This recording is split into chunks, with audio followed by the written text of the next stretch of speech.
ਪਹਿਲਾਂ ਤੋਂ ਤੈਅ ਸੀਗਾ ਕਿ ਐਕਤੀ ਪਾਈ ਜਿਆਦਾ ਰੌਲਾ ਨਹੀਂ ਪਾਉਣਾ, ਚੁੱਪ ਕਰਕੇ ਮਨਾਉਣਾ। ਇਸ ਲਈ ਦਰਬਾਰ ਸਾਹਿਬ ਗਏ, ਮੱਥਾ ਟੇਕਿਆ, ਸਥਾਪਨਾ ਦਿਵਸ ਦੇ ਉੱਤੇ ਅਕਾਲੀ ਦਲ ਦੀ ਚੜ੍ਹਦੀ ਕਲਾ ਲਈ, ਲੀਡਰਾਂ ਦੀ ਤੰਦਰੁਸਤੀ ਲਈ ਅਰਦਾਸ ਕੀਤੀ, ਤੇ ਉਸ ਤੋਂ ਬਾਅਦ ਉੱਥੇ ਹੀ ਮੀਡੀਆ ਦੇ ਰੂਬਰੂ ਹੋ ਗਏ ਤੇ ਕਹਿੰਦੇ ਭਾਈ ਮੈਂ ਮੀਡੀਆ ਨੂੰ ਵੀ ਬੇਨਤੀ ਕਰਦਾ ਕਿ ਇਹ ਸਾਨੂੰ ਮਾਫੀਆ ਸ਼ਬਦ ਨਾ ਵਰਤਣ, ਇਹ ਸਹੀ ਨੀਗਾ, ਤੇ ਕਹਿੰਦੇ ਲਾਲਜੀਤ ਭੁੱਲਰ ਦੇ ਖਿਲਾਫ ਅਸੀਂ ਮਾਨਹਾਨੀ ਦਾ ਕੇਸ ਕਰਾਂਗੇ। ਤੇ ਮੈਨੂੰ ਲੱਗਦਾ ਅਜੇ ਸੁਖਬੀਰ ਬਾਦਲ ਹੋਣੀ ਪ੍ਰੈਸ ਕਾਨਫਰੰਸ ਕਰਕੇ ਗੱਡੀਆਂ 'ਚ ਬੈਠ ਕੇ ਤੁਰੇ ਵੀ ਨਹੀਂ ਹੋਣੇ ਜਦੇ ਭੁੱਲਰ ਜੀ ਦਾ ਬਿਆਨ ਆ ਗਿਆ। ਨਾ ਨਾ ਜੀ, ਅਸਾਂ ਕਿਹਾ ਹੀ ਨਹੀਂ ਕਦੇ, ਅਸਾਂ ਨਾ ਹੀ ਨਹੀਂ ਲਿਆ ਜੀ, ਇੰਨਾ ਡਰ। ਸੋ ਇੱਥੋਂ ਤੁਸੀਂ ਹਿਸਾਬ ਲਾ ਲਓ ਕਿ ਕਿਹੜੀ ਤਰ੍ਹਾਂ ਨਾਲ ਖੜਨਗੇ ਫਿਰ ਇਹ ਲੋਕ, ਕਿਹੜੀ ਉਮੀਦ ਕਰਦੇ ਹੋ ਇਹਨਾਂ ਤੋਂ ਕਿ ਹਾਂ ਲੋਕਾਂ ਲਈ ਲੜਨਗੇ। ਹਾਂ, ਇਹਨਾਂ ਨੂੰ ਬਲਡੋਜ਼ਰ ਚਲਾਉਣੇ ਆਉਂਦੇ ਆ ਜੀ, ਉਹ ਕਿਹਨਾਂ ਤੇ ਚਲਾਏ ਆ ਇਹ ਸਾਰਿਆਂ ਨੂੰ ਦਿਖਦਾ ਕਿ ਜੇ ਦਮ ਸੀ ਤਾਂ ਸੁਖਵੀਰ ਕਨੀ ਨੂੰ ਤੋੜ ਲੈਂਦੇ ਨਾ ਬਲਡੋਜ਼ਰ, ਜੇ ਦਮ ਸੀ ਨਾ ਤਾਂ ਕੈਪਟਨ ਅਮਰਿੰਦਰ ਨੇ ਜਿਹੜਾ ਫਾਰਮ ਹਾਊਸ ਬਣਾਇਆ ਉਹਦੇ ਕਿਹਨੂੰ ਤੋੜ ਲੈਂਦੇ ਨਾ। ਗੱਲਾਂ ਤਾਂ ਉਹਨਾਂ ਨੂੰ ਖਾਲੀ ਕਰਾਉਣ ਦੀਆਂ ਹੋਈਆਂ ਸੀ, ਗੱਲਾਂ ਤਾਂ ਬੜੇ ਸਿਆਸੀਦਾਨਾਂ ਨੇ ਜਿਹੜੇ ਏਕੜਾਂ ਜ਼ਮੀਨ ਖਰੀਦੀ ਆ, ਬੜੇ ਅਧਿਕਾਰੀਆਂ ਨੇ, ਬੜੇ ਬਿਊਰੋਕਰੇਟਸ ਨੇ ਜਿਹੜੀਆਂ ਟਿੱਬੇ ਟੋਏ ਖਰੀਦ ਕੇ ਸਾਫ਼ ਕਰ ਦਿੱਤੇ। ਖਾਲੀ ਤਾਂ ਉਹ ਕਰਾਉਣੇ ਸੀ, ਤੇ ਖਾਲੀ ਕਰਾਉਣ ਕਿਹੜੇ ਗਏ ਨੇ ਕਿ ਹਾਂ ਜੀ ਆ ਤੁਸੀਂ ਘਰ ਬਣਾ ਲਿਆ ਜੀ, ਇਹ ਜ਼ਮੀਨ ਤਾਂ ਸਾਡੀ ਸਰਕਾਰ ਦੇ ਰਿਕਾਰਡ 'ਚ ਬੋਲਦੀ ਹੈ ਜੀ। ਭਾਈ ਸਾਲਾਂ ਬੱਧੀ ਬੈਠੇ ਨੇ ਉਹ ਲੋਕ, ਔਰ ਕਿੰਨਾ 4 ਮਰਲੇ ਦਾ, 3 ਮਰਲੇ ਦਾ, 2 ਮਰਲੇ ਦਾ। ਮੈਂ ਕਹਿੰਦਾ ਜੇ ਉਹ ਗਲਤ ਹੈ, ਤੁਸੀਂ ਉਸ ਨੂੰ ਉਸ ਰੇਟ ਦੇ ਹਿਸਾਬ ਨਾਲ ਉਹਨਾਂ ਨੂੰ ਕਹੋ ਕਿ ਭਾਈ ਰਜਿਸਟਰੀ ਤੇ ਤੁਹਾਡੀ ਤਾਂ ਜਾਇਜ਼ ਮੰਨੀ ਜਾਊਗੀ, ਤੁਸੀਂ ਇਹਦੀ ਅਦਾ ਕਰ ਦਿਓ, ਠੀਕ ਹੈ। ਤੁਸੀਂ ਤੁਰੰਤ ਨਹੀਂ ਅਦਾ ਕਰਦੇ, ਇਹਦਾ ਇੰਨੀ ਕਿਸ਼ਤਾਂ 'ਚ ਅਦਾ ਕਰ ਦਿਓ ਜੀ ਜੀ ਜੀ। ਆਹ ਕਿਹੜਾ ਤਰੀਕਾ ਹੋਇਆ? ਤੇ ਕਹਿੰਦੇ ਜੀ ਅਸੀਂ ਤਾਂ ਬਹੁਤ ਦੇਰ ਤੋਂ ਪਹਿਲਾਂ ਮਨਿਆਦੀ ਕਰਾਈ ਸੀ, ਅਸੀਂ ਬਹੁਤ ਦੇਰ ਤੋਂ ਪਹਿਲਾਂ ਅਨਾਉਂਸਮੈਂਟ ਕੀਤੀ ਸੀ, ਤੇ ਅਨਾਉਂਸਮੈਂਟ ਵੀ ਮਨਿਆਦੀ ਵੀ ਉਹੀ ਹੋਊਗੀ ਜਿਹੇ ਟੰਗ ਨਾਲ ਪੁਲਿਸ ਵਾਲਾ ਬੋਲਦਾ ਸੀਗਾ, ਬੀਬੀਆਂ ਦੀ ਹਾਜ਼ਰੀ ਦੇ ਵਿੱਚ, ਬੱਚਿਆਂ ਦੀ ਹਾਜ਼ਰੀ ਦੇ ਵਿੱਚ ਮਾਂ ਭੈਣ ਦੀਆਂ ਗਾਲਾਂ ਕੱਢ ਰਿਹਾ ਜੀ ਜੀ। ਸੋ ਇਹ ਸੇਵਾਦਾਰ ਰੱਖੇ ਨੇ ਪੰਜਾਬ ਪੁਲਿਸ ਨੇ, ਇਹ ਹੈ ਪੰਜਾਬ ਸਰਕਾਰ ਦਾ ਅਸਲੀ ਅਕਸ ਜੀ ਜੀ। ਇਸ ਲਈ ਇਹ ਉੱਥੇ ਹੀ ਜੋ ਚੱਲ ਰਿਹਾ, ਕਿਸ ਦਾ ਛੱਪੜ ਢਾਇਆ ਹੈ, ਕਿਸ ਦਾ ਬਾੜਾ ਖਾਲੀ ਕਰਾਇਆ ਹੈ, ਕਿਸ ਦਾ ਘਰ ਤੋੜਿਆ ਹੈ, ਤੇ ਜਿੱਥੇ ਕੰਮ ਕਰਨਾ ਉੱਥੇ ਕਹਿੰਦੇ ਨਾ ਜਿਸ ਤੱਕ ਕਿਹਾ ਹੀ ਨਹੀਂਗਾ। ਸੋ ਭਾਈ ਗੁਰੂ ਜੀ ਦੇ ਟੱਪਣੇ ਚੇਲੇ ਜਾਣ ਛੜੱਪ।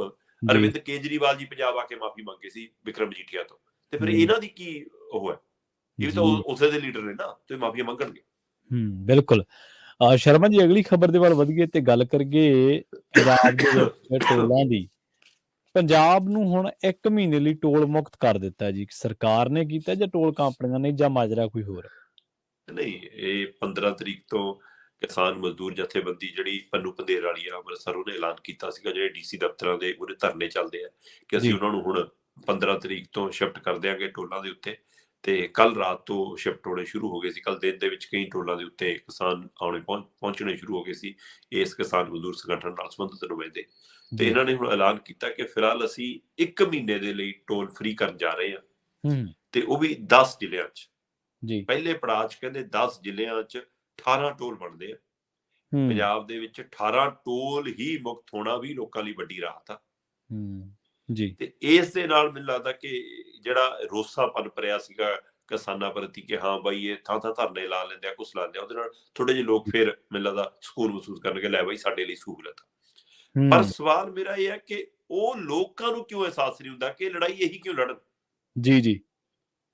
ਪ੍ਰਵੀਨ ਜੀ, ਜਿਹੜੇ ਕਿਸਾਨ ਉੱਥੇ ਧਰਨਿਆਂ ਤੇ ਬੈਠਣਗੇ ਨਾ ਆ ਕੇ, ਜਿਨ੍ਹਾਂ ਨੇ ਟੋਲ ਖਾਲੀ ਕਰਾਉਣੇ ਨੇ, ਉਹਨਾਂ ਚੋਂ 90% ਦੇ ਕੋਲ ਮੋਟਰਸਾਈਕਲ ਹੁੰਦਾ ਜੀ ਜੀ, ਜਿਹਦੇ ਪਰ ਪਹਿਲਾਂ ਹੀ ਟੋਲ ਨਹੀਂ ਲੱਗਦਾ ਜੀ। ਸਹੀ ਹੈ, ਠੀਕ ਹੈ ਨਾ। ਤੇ ਉਹਨਾਂ ਚੋਂ ਅੱਧੇ ਤਾਂ ਇਹ ਹੁੰਦੇ ਨੇ ਜਿਨ੍ਹਾਂ ਨੇ ਵਿਚਾਰਿਆਂ ਨੇ ਬੱਸ 'ਚ ਜਾਣਾ ਹੁੰਦਾ, ਜਾਂ ਕਿਸੇ ਨੂੰ ਪਿੰਡ ਵਾਲੇ ਨੂੰ ਕਹਿਣਾ ਹੀ ਹੁੰਦਾ ਕਿ ਬਾਈ ਸ਼ਹਿਰ ਤੱਕ ਚੱਲਿਆ, ਮੈਨੂੰ ਨਾਲ ਬਿਠਾ ਕੇ ਲੈ ਜੀ। ਉਹ ਲੋਕ ਟੋਲ ਫ੍ਰੀ ਕਰਾ ਰਹੇ ਨੇ।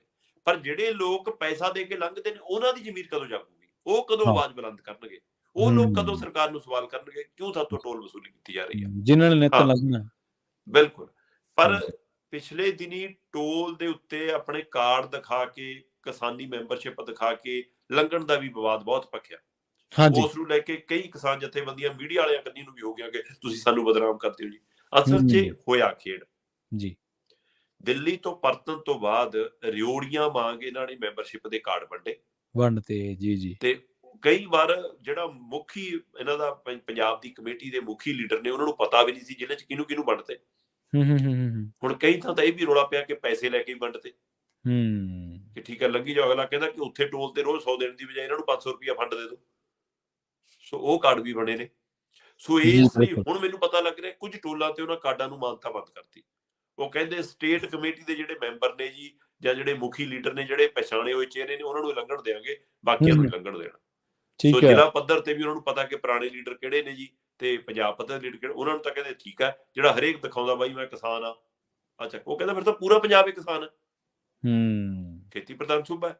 ਸੋ ਇਸ ਲਈ ਇੱਕ ਪਹਿਲੂ ਉਹ ਟਕਰਾਅ ਵਾਲਾ ਬਣ ਰਿਹਾ ਸੀ। ਸੋ ਉਸ ਟਕਰਾਅ ਦੇ ਵਿੱਚੋਂ ਮੈਨੂੰ ਲੱਗਦਾ ਹੁਣ ਆਹ ਰਾਹ ਜਿਹੜਾ ਪੰਨੂ ਪੰਧੇਰ ਉਹਨਾਂ ਨੇ ਚੁਣਿਆ, ਇਹ ਠੀਕ ਹੈ ਕਿ ਬਾਈ ਸਾਰਿਆਂ ਲਈ ਉਹ ਟੂਰ ਖੋਲ ਦੋ। ਜੀ ਜੀ ਜੀ। ਸੋ ਇਹਨਾਂ ਨੇ ਬੇਸ਼ੱਕ ਕਿਸਾਨੀ ਮੰਗਾਂ ਨੂੰ ਲੈ ਕੇ ਹੀ, ਮਜ਼ਦੂਰਾਂ ਨੂੰ ਲੈ ਕੇ ਹੀ ਉਹ ਮਸਲਾ ਖੜਾ ਕੀਤਾ, ਤੇ ਉਸ ਨੂੰ ਲੈ ਕੇ ਡੀਸੀ ਦਫ਼ਤਰ ਮੂਹਰੇ ਬੈਠੇ ਸੀ, ਪਰ ਡੀਸੀ ਦਫ਼ਤਰ ਸੁਣਦੇ ਕਿੱਥੇ ਨੇ, ਸਰਕਾਰ ਸੁਣਦੀ ਕਿੱਥੇ ਹੈ, ਅਫਸਰਾਂ ਕੋਲ ਟਾਈਮ ਕਿੱਥੇ, ਮੀਟਿੰਗਾਂ ਹੀ ਬਹੁਤ ਕਰਨੀਆਂ ਹੁੰਦੀਆਂ, ਵਜਨੇ ਬਹੁਤ, ਕੰਮੇ ਬਹੁਤ ਕਰਦੇ ਨੇ, ਲੋਕ ਨੁਮਾਇੰਦਿਆਂ ਕੋਲ ਲੋਕਾਂ ਲਈ ਟਾਈਮ ਨਹੀਂ। ਜੀ ਜੀ।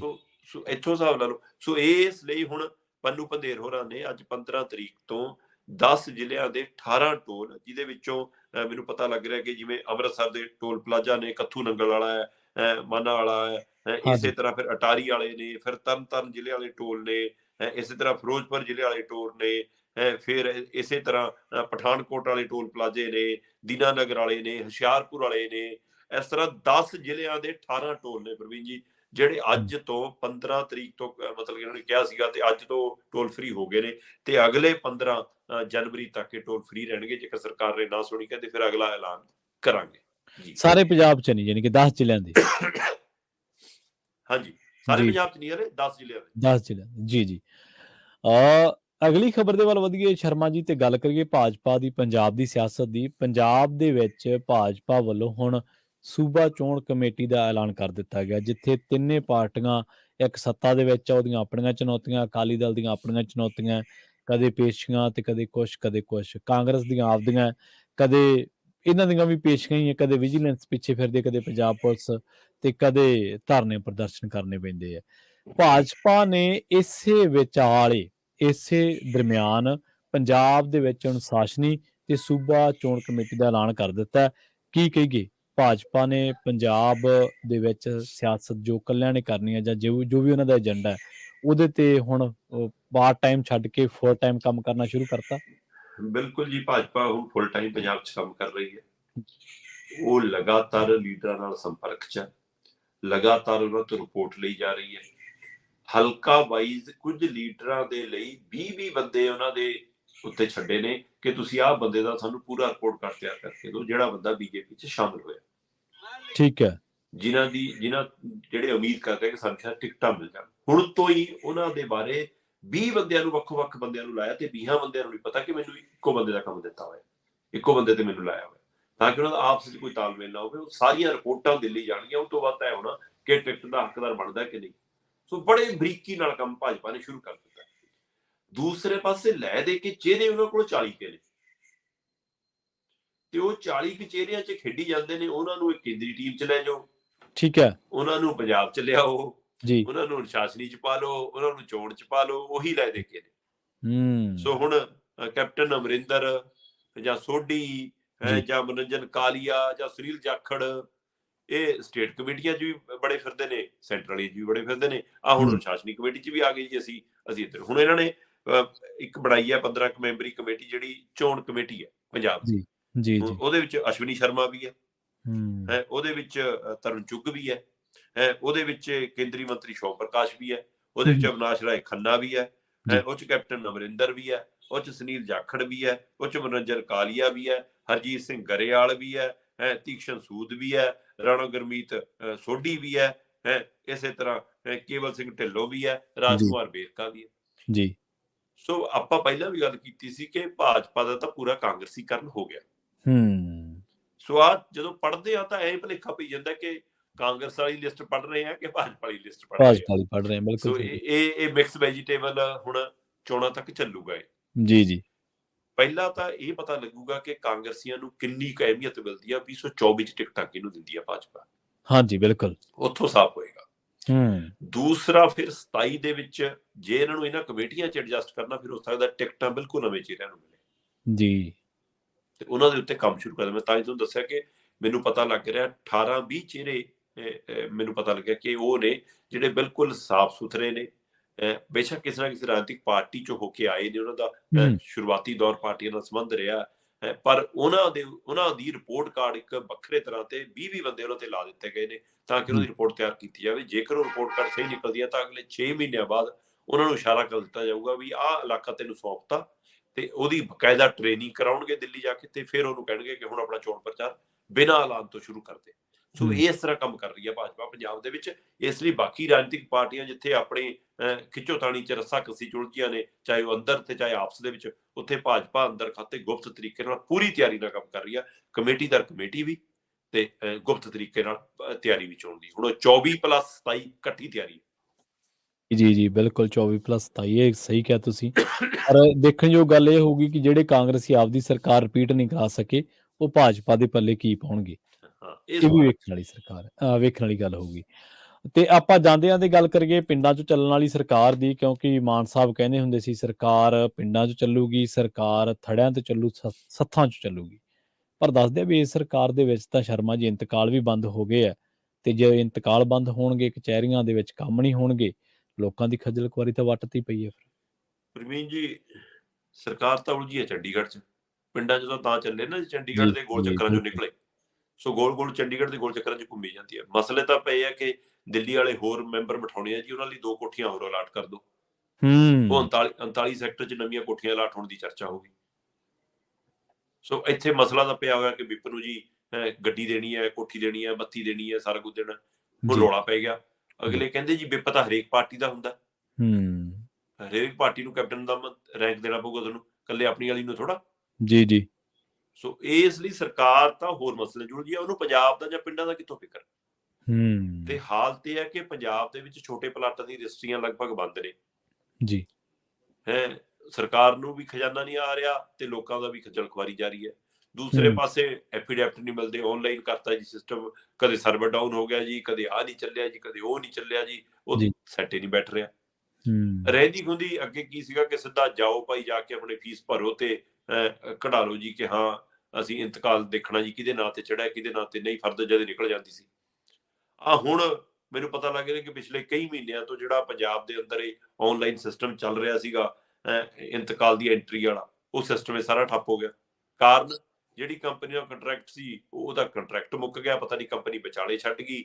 ਇਹ ਬਾਦਲਾਂ ਦੇ ਟਾਈਮ ਦੇ ਵਿੱਚ ਆਨਲਾਈਨ ਸਿਸਟਮ ਸ਼ੁਰੂ ਹੋਇਆ ਸੀਗਾ ਜੀ। ਬਾਦਲਾਂ ਨੇ 2012 ਚ ਜੀਵਨੀ ਰਿਕਾਰਡ ਨੂੰ ਆਨਲਾਈਨ ਕਰਨ ਦਾ ਪ੍ਰੋਸੈਸ ਚਲਾਇਆ ਸੀ।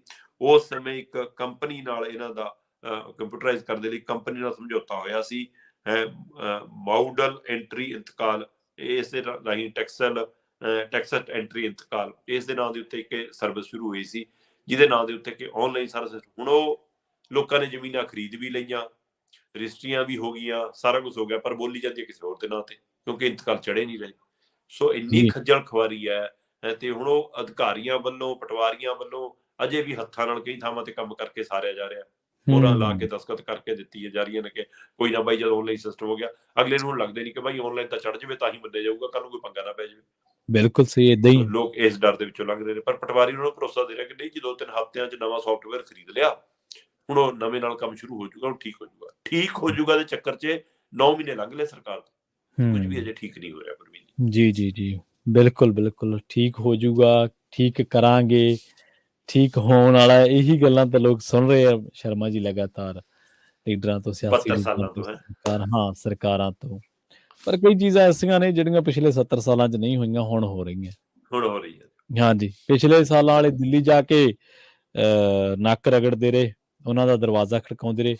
ਹੁਣ ਵਾਲੇ ਇਹ ਚਰਚਾ ਵੀ ਹੁਣ ਇੱਥੋਂ ਹੀ ਦੰਡਵਤ ਪ੍ਰਣਾਮ ਕਰ ਦਿੰਦੇ ਆ, ਇੱਥੋਂ ਹੀ ਡੰਡੌਤ ਕੱਢਣੇ ਸ਼ੁਰੂ ਕਰ ਦਿੰਦੇ। ਜੀ ਉਹ ਕਹਿੰਦੇ ਕਾਹਨੂੰ ਤੇਲ ਫੂਕਣਾ, ਕੋਠੀਆਂ ਵੀ ਤੁਹਾਡੀਆਂ, ਨੌਕਰ ਵੀ ਤੁਹਾਡੇ, ਰਿਹਾਇਸ਼ਾਂ ਵੀ ਤੁਹਾਡੀਆਂ, ਜਿਪਸੀਆਂ ਵੀ ਤੁਹਾਡੀਆਂ, ਸਾਰਾ ਕੁਝ ਹੀ ਤੁਹਾਡਾ।